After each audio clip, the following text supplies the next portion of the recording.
20টি train Dhaka station থেকে ছেড়ে গেছে এবং সবগুলো ট্রেনই যথাসময়ে চলে গেছে এবং সারা দিন ধরে যেগুলো ট্রেন চলবে আমরা আশা করতেছি যে কোনো শিডিউল বিপর্যয় ঘটবে না এবং দুর্ঘটনার কারণে গত 2-1 দিন যে 2-3টি ট্রেনের শিডিউল বিপর্যয় হয়েছিল সেটা আমরা রিকভারি করেছি।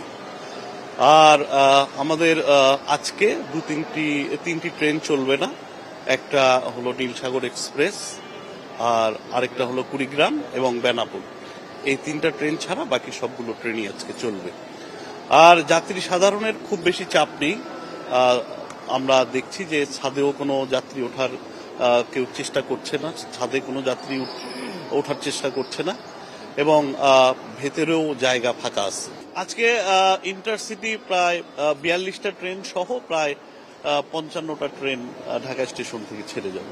ফিরতি যাত্রী আমরা যেরকম ঈদের আগে যেরকম চেষ্টা করেছি যাত্রীদেরকে নিরাপদে পৌঁছে দেওয়ার জন্য, ঈদের পরেও আমাদের এই চেষ্টা অব্যাহত থাকবে এবং আমাদের যাত্রী সাধারণের প্রতি আমাদের অনুরোধ যে দয়া করে আপনারা আসার সময় ছাদে উঠবেন না এবং ট্রেনের ভেতরে উঠে আসার চেষ্টা করবেন। বিশেষ করে 18 তারিখ এবং 19 তারিখ সকালে এই সময়টা আমাদের যাত্রী অনেক বেশি ছিল এবং অনেক লোক স্টেশনে এসেছিল, তাদেরকে আমরা বাধা দিয়েছি, আমরা বোঝানোর চেষ্টা করেছি। আসলে কোনোভাবেই আমরা কিছু ট্রেনে ছাদে ওঠানো আটকাতে পারিনি।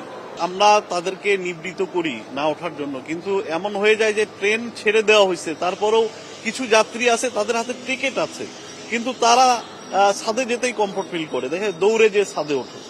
তো আসলে ট্রেনটা তো অনেক বড়, আমরা হয়তো একটা জায়গায় থেকে নামানোর চেষ্টা করি, দৌড়ে যে আরেকটা জায়গা থেকে তারা উঠে যায়। আমরা এমনও দেখি যে ঝুঁকি নিয়ে তারা ছাদে ওঠে।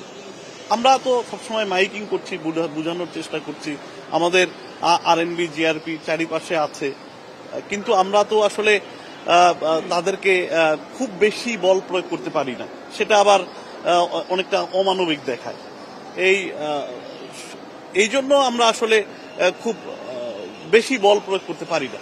আপনি যদি দুর্ঘটনার অংশটুকু বাদ দেন তাহলে আমাদের শিডিউলের কোনো বিপর্যয় ঘটে নাই, আমাদের কোথাও তেমন কোনো কমপ্লেইন আমরা পাই নাই এবং যাত্রী সাধারণ খুবই স্যাটিসফাইড ছিল। শুধু ওই দুর্ঘটনার কারণে আমাদের 2 দিন ঢাকা স্টেশন থেকে 2-3টি ট্রেনের শিডিউল একটু বিপর্যয় ঘটেছিল।